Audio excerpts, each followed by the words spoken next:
Hello mga madam ko. So again, mag-ayos tayo ng ceiling fan today kasi kailangan natin ng ceiling fan na ibaba natin ng konti para hindi mainit pag in case na mag-blower sa kabila. Kasi mga belat ko, ang bloweran ko po is nasa kabila. Hiwalay po siya dun sa mismong salon namin kasi maanghang pag nagbo-blower ng Brazilian. So, kailangan nakaseparate po siya. So, lalagyan natin ng ceiling fan kasi kung electric fan kasi masyadong ano siya sa space. So, ngayon, ceiling fan na lang. So, bumili po ako, order ako online and then ikakabit po natin. So, ayan mga madam ko, kailangan i-fast forward na naman natin kasi matagal-tagal at mahaba-haba na naman. Baka abutan na naman tayo ng 20 hours. So, para maiksi lang yung oras natin, i-fast forward natin hanggang 5. So, ayan mga belat ko, nagpalit po ako ng wire. Dinugtungan ko po siya kasi maiksi po yung wiring niya. So, kailangan medyo mahaba yung wiring para aabot po siya sa mismong saksakan sa baba. So, ayan dinugtungan natin. Kailangan maingat po tayo na mag-separate ang negative positive.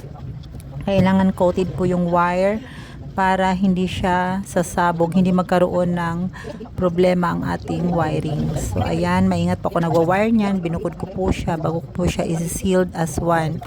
So, ayan mga kabelat ko, hindi po pwede itong gagawin pag wala kayong idea sa mga ganito ha, kasi delikado pag kuryente na yung pinag-uusapan. So, ayan, Diyos ko, ang tagal na naman. Ito na naman tayo. Hanggang kailan kaya to?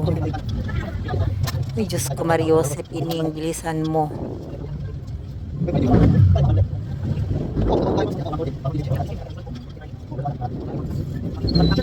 Sige, Inday, laban lang. Kasi mukhang mahaba-haba na naman to, Day. So, kailangan talaga makabelat na pag wala kang partner sa buhay. Matuto ka maging flexible ka sa lahat. Since ang customer namin dyan ay hindi ganun kadami. So, may time tayo para magkakalikot sa mga bagay-bagay sa ating loob ng salon. At the same time, nakatipid pa tayo kasi syempre mahal ang magpagawa ng mga ganyan kasi for sure pakyawan pag iinan lang yung gagawin nila. So, tayo na lang gagawa kasi kaya rin naman natin. After kong mag-wiring at malagay ng chandelier sa bahay, so ito na naman, ceiling fan naman tayo today. So ayan, malapit na po yan matapos. So hanggang saan pa ba siya? At nakapagod na ako mag-voice over. Ay naku, ang tagal.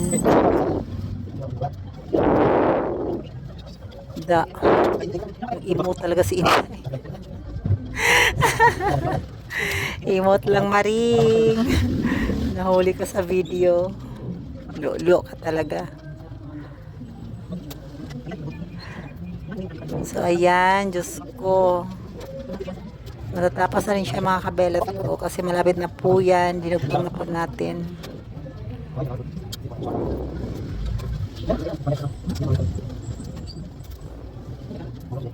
Sige lang, laban lang. Kaya yan. Huwag kayong may go lang.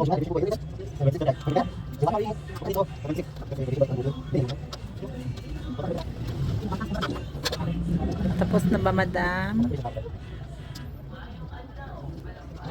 Ay, nag-wiring pa pala siya sa baba. So, kailangan, kinat ko kasi yan mga kabelat ko yung mismong pinaka-switch niya, nilipat ko sa baba kasi para kahit papano may switch yung baba na area na naabot ng hairdresser ko, yung mismong patayan na hindi na sa taas.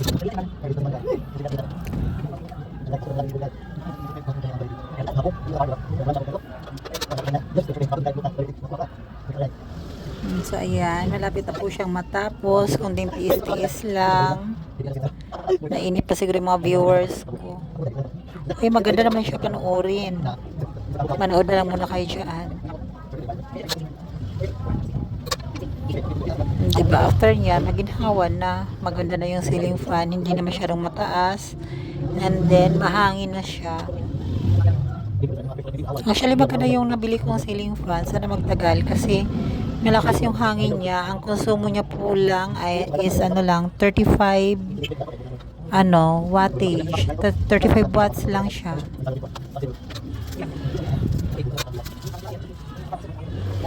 Go lang, Rizzy.